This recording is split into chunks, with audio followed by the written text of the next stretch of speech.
needs to lead to those cooperations being successful? In my opinion, it's kind of like a catch-22, depending on what the stakeholders or opponents would deem as such.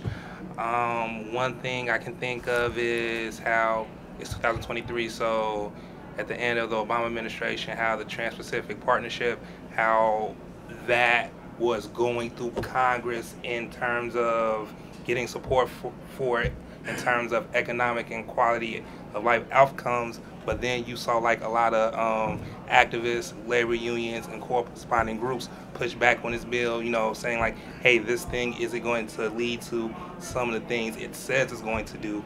So really, success is this bill going to improve or change someone's life for the positive or the negative? And I feel like that's where the debate is, and unless your pockets or livelihood is affected, that really determines what's successful or potentially fails. And I'll throw this out, and then we'll work around the table and the Zoom again.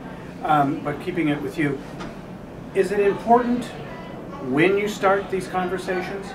20 years ago, 30 years ago, there was only about, I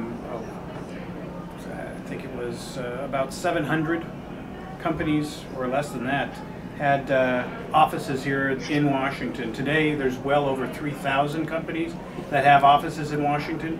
Is it important to start these dialogues before a crisis occurs or before a piece of legislation starts? You know, is that an aspect of leadership on the business level of being engaged before you really need to put out a fire or see a piece of legislation passed? See, now that's too much logic and makes too much sense. Proper preparation prevents poor performance, but unfortunately, we govern by crisis. We make decisions in calamity.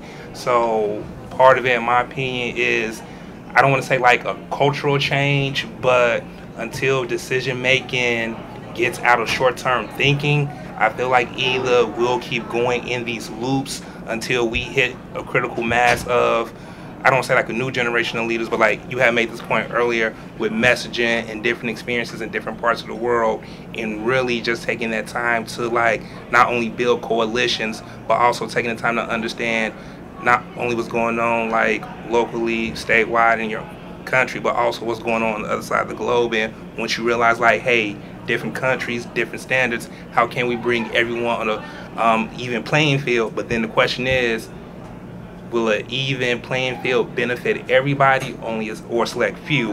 And typically commerce is in the best interest of profit and not necessarily people. So really people have to ask themselves, are you going to choose people or profits? And that's its own debate within itself.